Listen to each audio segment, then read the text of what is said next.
Bro, the wild part is how many people stay trapped by a paycheck. They confuse safety with freedom, and that's the whole trap. Wait, so you're saying the job is almost like emotional rent? Exactly. You're paying every month to live inside somebody else's system.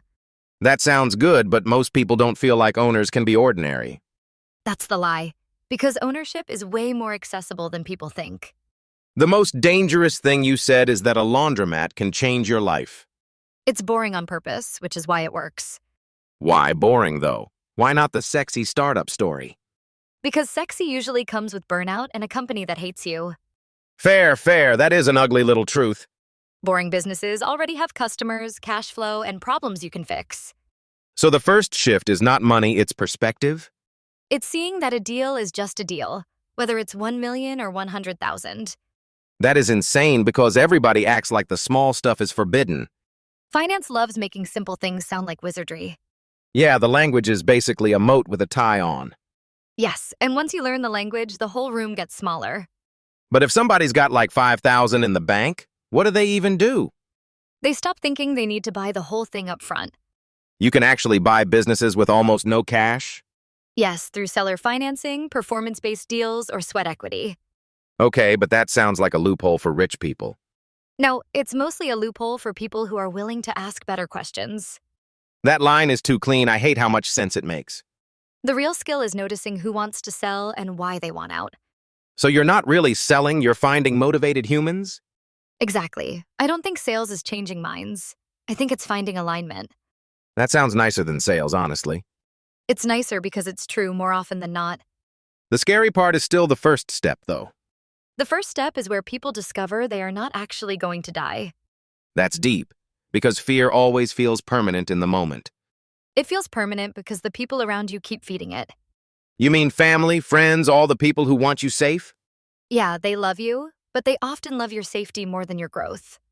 That is such a painful sentence because it's so true. It's why people stay in jobs, relationships, and lives they outgrew. So the job is not always the job, it's the whole ecosystem? Yes, and sometimes the ecosystem is just telling you to play small.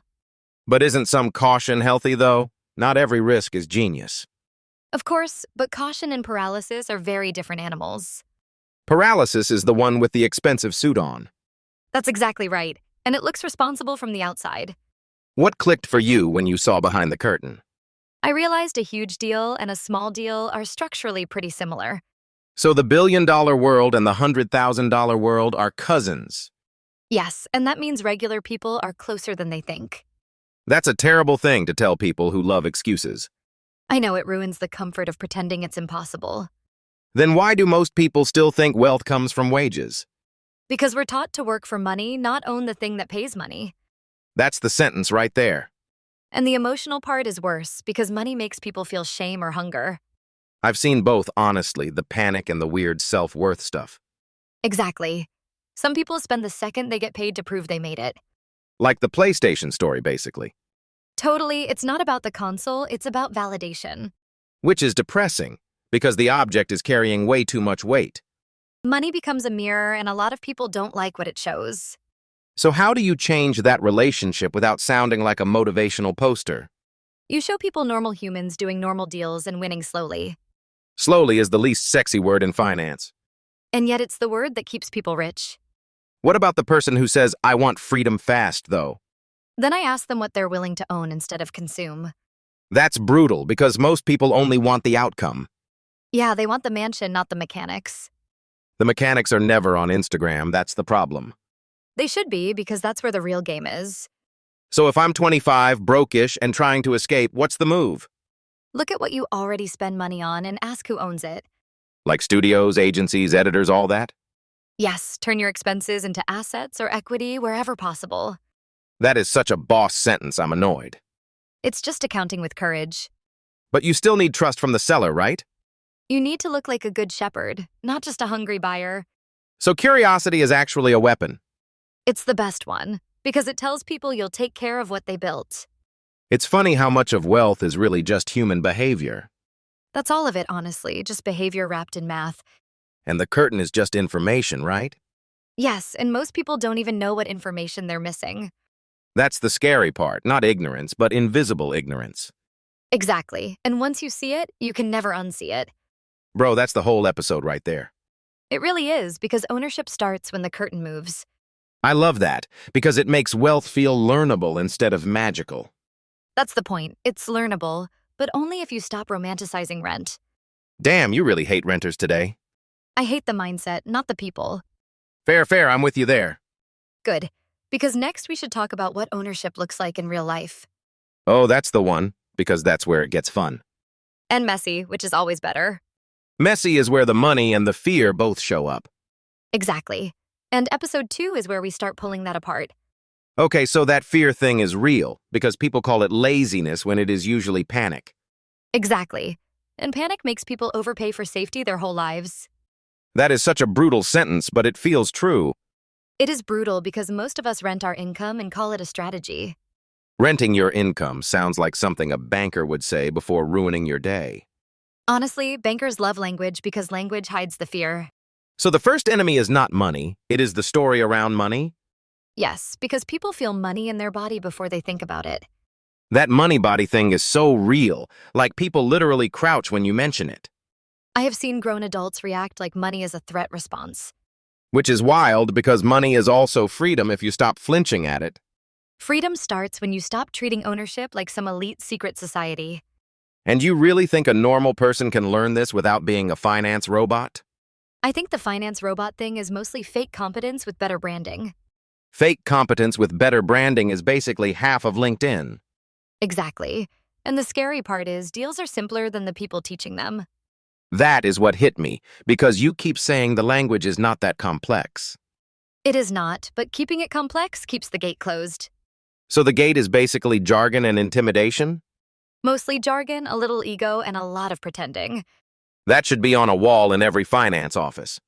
It would clear out half the building immediately. But okay, if I am trapped in a job, what am I actually missing?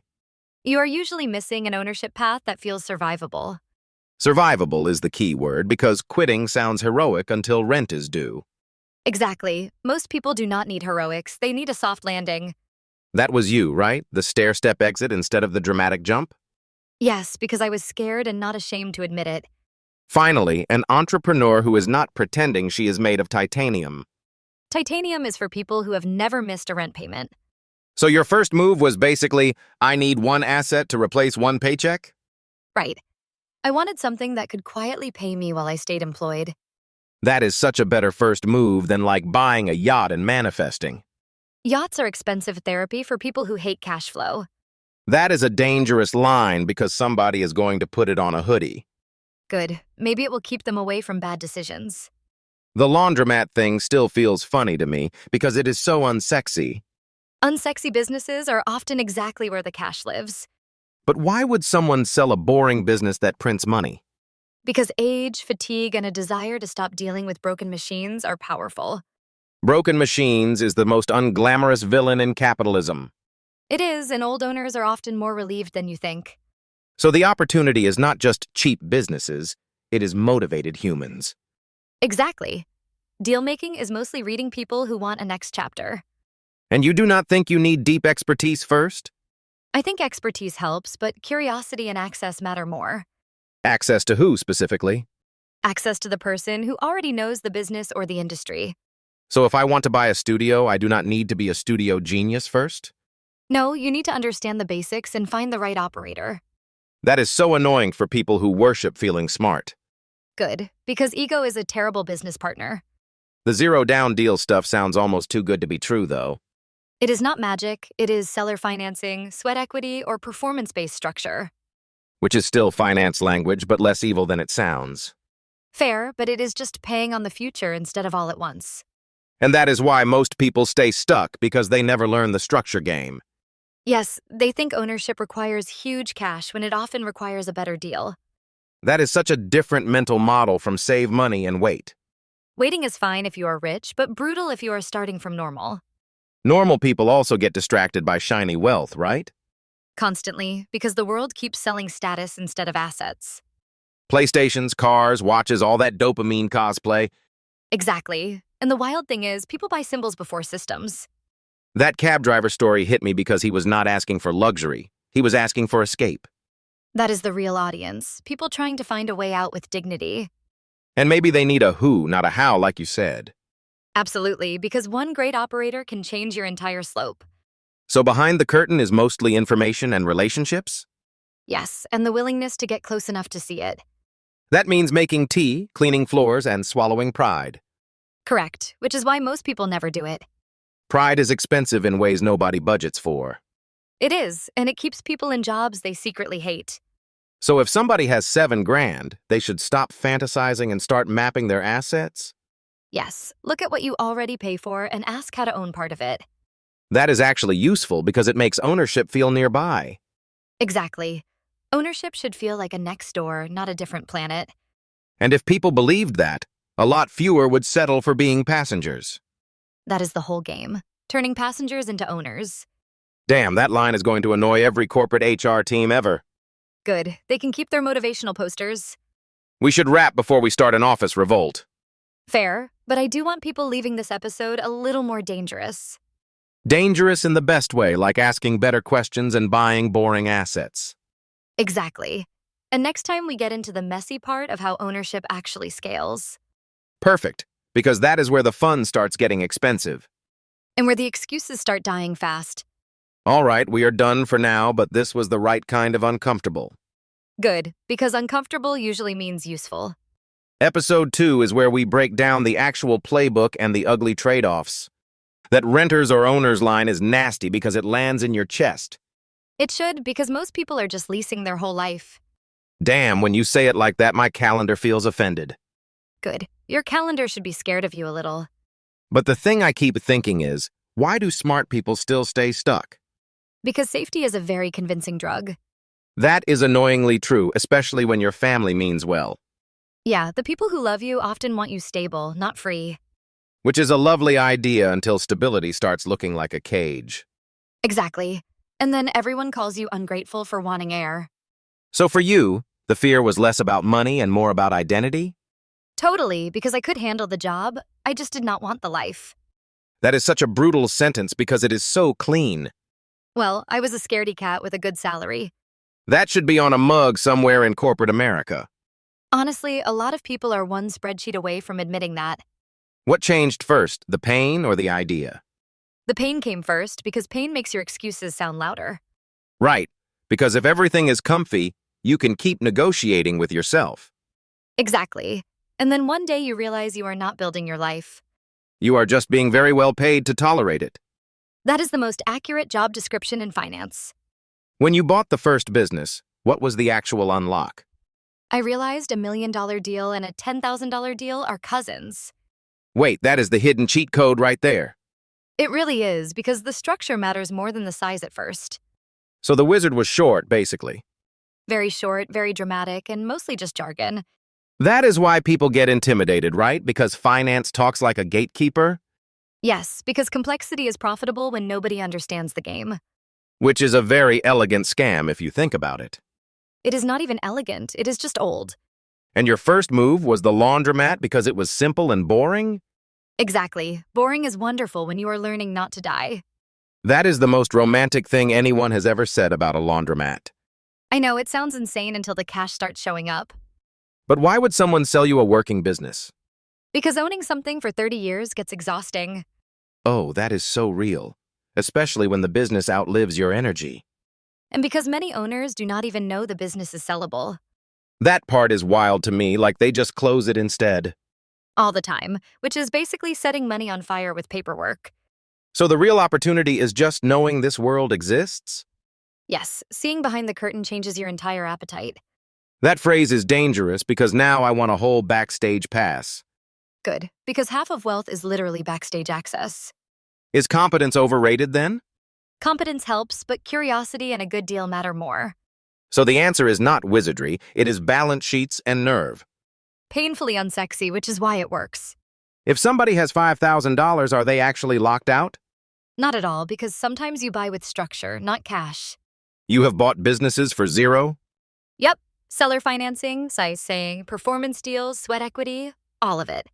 So money is not always the first currency, which is annoying and cool. Exactly. And most people never learn that because nobody teaches it.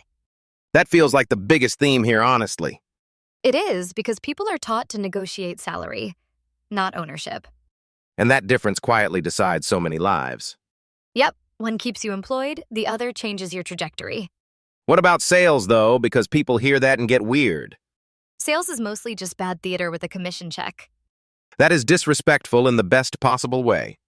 I do not think you can persuade people into wanting things. So you are just looking for motivated sellers? Exactly. People already halfway out the door. That is such a better frame than trying to convince someone. And then your job is to be the obvious safe landing. Which is almost the opposite of how most people imagine deal-making. Totally, because the best deals are usually relief for both sides. That is a much nicer story than Shark Tank energy. Right. Nobody wants to feel hunted in old age. The money shame part hit me hard too, honestly. Money shame makes people do very irrational things. Like buying a PlayStation when rent is overdue. Exactly, because the object becomes a tiny proof of worth. And when you grow up around lack, that proof matters too much. Yes, and then when wealth arrives, people often overcorrect. They start buying the loudest version of success. Bentleys, watches, and a very expensive insecurity tax. The insecurity tax is brutal because it compounds fast. That is why I like boring assets, because they pay you back quietly. So the flex should be cash flow, not the shiny car. Exactly. Show me the laundromat, not the rented Lamborghini. That line is going to hurt a lot of people. Good, because the car is not sending your kids to college. You also talked about breaking the frame, which I love. Most people aim too small because they think in linear steps. Right, they ask what is possible in 3 years instead of 6 months. Exactly. And a different question creates a different life. That is where the who, not how thing really lands, right? Yes, because your answer to freedom is usually a who. Not a how, which is annoying for control freaks like me. Same, but the who is what cracks the room open. And for people who feel broke, the emotion around money is the real barrier? For a lot of them, yes, because money feels like attack or shame. That is why financial education without emotional change misses the point. Exactly. People need proof that normal humans can do this. Which is why the content thing matters more than people think. Yes, because stories change permission faster than lectures do. I keep thinking about that cab driver, because that is the real audience. He is, and so is everybody quietly planning their exit. People in cars, in shifts, in jobs they outgrew years ago. And they need a different map, not more motivation quotes. Fair, because a quote will not buy a business. But a quote might start the question that does. That is a good place to land, honestly. Yeah, because the first win is seeing the curtain at all. And once you see it, you cannot pretend the room is smaller. Exactly. And in episode 2, we get into the messy mechanics. Good, because the theory was the appetizer, and I want the expensive part now. Perfect, because that is where the real trade-offs start showing up. All right, we are cutting it there, and that was a very useful kind of chaos. Yeah, and if this made people uncomfortable, that is probably a good sign. Episode 2 is where we break down the actual playbook and the ugly trade-offs. The wild part is how many people are renting a whole life and calling it stable. Exactly. And ownership usually starts because comfort finally feels expensive. That line hurts because it is true and a little rude. Good, because polite advice rarely changes anybody. You said the first step is seeing behind the curtain, and that feels huge. It is huge because once you see the game, you stop thinking small. But most people never even think they are allowed to look back there. They are taught to stay safe, not to ask who owns the room. So the fear is not just fear, it is inherited fear. Yeah, and the people who love you often confuse safety with success. Which is adorable until you are 40 and still renting your panic. Exactly. And then the funny part is everybody acts surprised.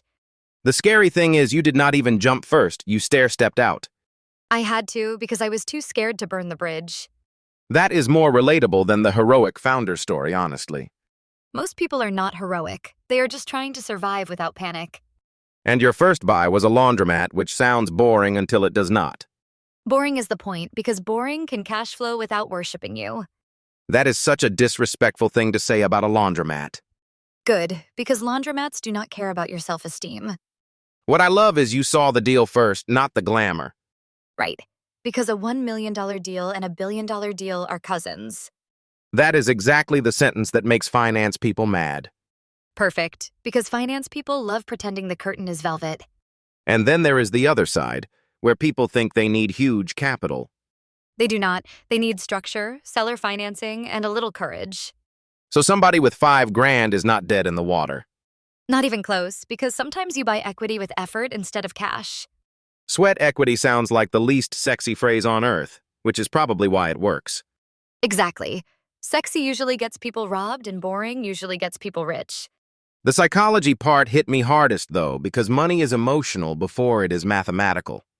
Totally, people do not have a spreadsheet problem as much as a shame problem. That image of people reacting to money like it is a threat was brutal. It is brutal, and that reaction quietly runs their whole financial life. So the PlayStation was never the problem. It was the emotional bandage. Exactly. And the shiny thing is just the fastest way to feel valid. Which is why the internet's rich, quick fantasy is so dangerous. It feeds the same wound while pretending to heal it. Then the real answer is slow wealth, which nobody wants to hear. Nobody wants to hear billionaire at 87. That is a terrible pitch. Especially when the nightclub is already closed. Exactly. Which is why ownership has to feel alive now. Not someday. I also like your point that the best move is often finding the right who. Yes, because most freedom is a person, not a plan. That is going to annoy the people obsessed with frameworks. Good, because frameworks without people are just expensive wallpaper. All right, that is a nasty little truth to land on. And it gets even messier when the curtain starts moving. Which is perfect because episode 2 is where the messy mechanics live. Yeah, there we get into the actual game, not just the philosophy. Good, because this one definitely made ownership sound a lot less abstract. And maybe a little more possible, which is the whole point. All right, let us leave it there and pick up the chaos next time. Perfect, because next episode is where the real trade-offs show up.